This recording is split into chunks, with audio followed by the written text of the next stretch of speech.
Praise the lord. Andhra క్రైస్తవ కీర్తనల నుండి 10వ కీర్తన.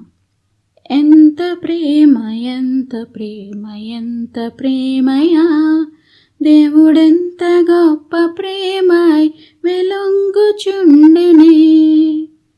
ఎంత ప్రేమ ఎంత ప్రేమ ఎంత ప్రేమయా, ఎంత లోతు ఎంత నిడివి ఎంత విరివయా, దానినింతయంతయని వచించు మనుజుడెవ్వడు. ఎంత ప్రేమ ఎంత ప్రేమ ఎంత ప్రేమయా, మనమునదలపోయను హకందదెంతయున్, దాని జనువుగా జగమందు పొగడ మాటలందవే. ఎంత ప్రేమ ఎంత ప్రేమ ఎంత ప్రేమయా, దేవుడెంత గొప్ప ప్రేమై వెలొంగుచుండునే. కీర్తనల గ్రంథము నుండి 45వ కీర్తన. కోరహ కుమారులు రచించిన దైవధ్యానము, ప్రేమను గూర్చిన గీతము. ఒక దివ్యమైన సంగతితో నా హృదయము బహుగా ఉప్పొంగుచున్నది. నేను రాజును గూర్చి రచించిన దాన్ని పలికెదను. నా నాలుక త్వరగా రాయువాని కలము వలెనున్నది. నరుల కంటే నీవు అతి సుందరుడివై ఉన్నావు. నీ పెదవుల మీద దయారసం పోయబడి ఉన్నది. కావున దేవుడు నిత్యము నిన్ను ఆశీర్వదించును. శూరుడా, నీ కత్తి మొలను కట్టుకొనుము, నీ తేజస్సును నీ ప్రభావమును ధరించుకొనుము. సత్యమును వినయముతో కూడిన నీతిని స్థాపించుటకు నీ ప్రభావమును ధరించుకొని వాహనమెక్కి బయలుదేరుము. నీ దక్షిణహస్తము భీకరమైన వాటిని జరిగించుటకు నీకు నేర్పును. నీ బాణములు వాడిగలవి, ప్రజలు నీ చేత కూలుదురు.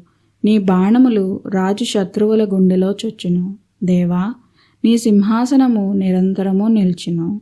నీ రాజదండము న్యాయార్థమైన దండము. నీవు నీతిని ప్రేమించి భక్తిహీనతను ద్వేషించుచున్నావు. కావున దేవుడు నీ దేవుడే చెలికాండ్ర కంటే హెచ్చగునట్లుగా నిన్ను ఆనంద తైలముతో అభిషేకించియున్నాడు.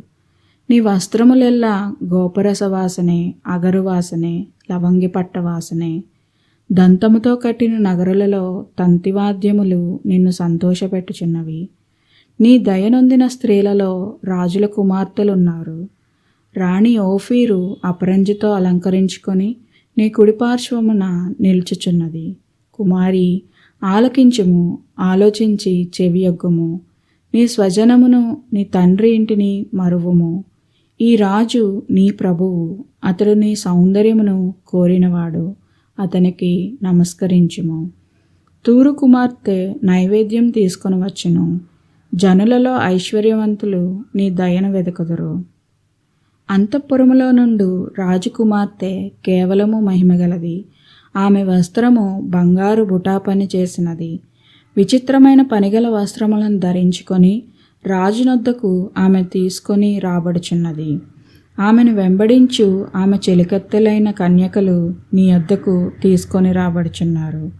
ఉత్సాహ సంతోషములతో వారు వచ్చుచున్నారు. రాజనగరులో ప్రవేశించుచున్నారు.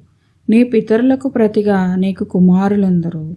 భూమి అందంతటా నీవు వారిని అధికారులుగా నియమించదవు.